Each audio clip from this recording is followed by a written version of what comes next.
বাংলার দৃষ্টি। জিপি নিউজের সন্ধ্যাকালীন সংবাদে আপনাদের সবাইকে আন্তরিক শুভেচ্ছা। সাথে আছি আমি উম্মে হাসনাত। নারীর প্রতি সহিংসতার বিরুদ্ধে আমরা, এই প্রতিপাদ্যকে সামনে রেখে নীলফামারীতে ঘণ্টাব্যাপী মানববন্ধন হয়েছে। নীলফামারী থেকে হারুনুর রশিদের রিপোর্ট। মঙ্গলবার সকালে নীলফামারী চৌরঙ্গী মোড় স্মৃতি অম্লান চত্বরে ইউএসএসএ সহযোগিতায় ও নারী যোগাযোগ কেন্দ্রের আয়োজনে মানববন্ধনে সভাপতিত্ব করেন জেলা মহিলা লীগের সাধারণ সম্পাদক ও জেলা নারী যোগাযোগ কেন্দ্রের আহ্বায়ক ফরিদা খানম। মানববন্ধনে সঞ্চালনা করেন ইউএসএসএ জেন্ডার ডেভেলপমেন্ট সালমা আক্তার।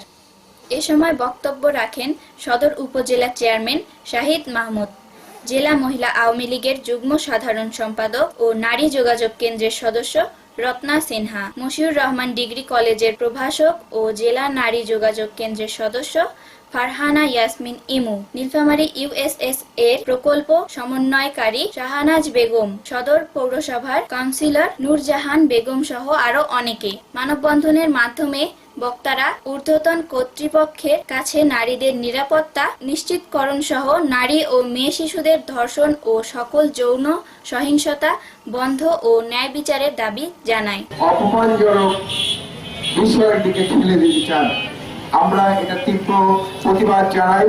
আমরা মনে করি যে নারী এবং পুরুষ উভয়ই আমরা মানুষ। নারীদেরকে বিশেষ সম্মানের জায়গায় আসন দিই এবং নারীটিকে নারী রূপে না রেখে ভাই, তাদেরকে বোন, মা, সেই হিসাবে আমরা যারা দেখি।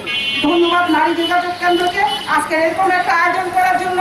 ধন্যবাদ সকলকে, সুধীবৃন্দকে।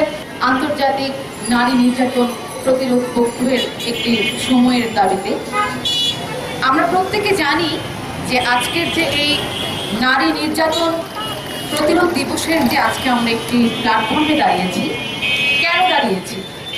আজকে এই বর্তমান আধুনিক যুগেও আমাদেরকে কেন রাজপথে দাঁড়িয়ে বলতে হবে আমি নারী, তাই আমি আলাদা করে নিরাপত্তা চাই। ধর্ষক কি, ধর্ষক কারা, ধর্ষক কি কাজ করে, আমরা যদি এসব বোঝাতে পারি এবং ধর্ষকের পরিবার, তার আত্মীয় স্বজন এই বাংলার মাটিতে যেন স্থান না পায়, তাদেরকে আমরা বয়কট করব। তারা কোথাও যেন এতটুকু কোনো কাজ, কোনো অর্থনৈতিকভাবে সাহায্য, কোনো কিছু যেন বাংলার মাটিতে তারা স্থান দিতে না পারে, এই দিকেও আমাদেরকে লক্ষ্য রাখতে হবে। এতক্ষণ জিপি নিউজের সাথে থাকার জন্য আপনাদের সকলকে অনেক অনেক ধন্যবাদ। পরবর্তী জিপি নিউজ দেখার আমন্ত্রণ রইল। ততক্ষণ ভালো থাকবেন, সুস্থ থাকবেন এবং হ্যান্ড স্যানিটাইজার ও মাস্ক ব্যবহার করবেন।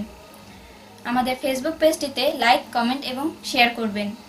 আমাদের ইউটিউব চ্যানেলটি সাবস্ক্রাইব করবেন। আল্লাহ হাফেজ।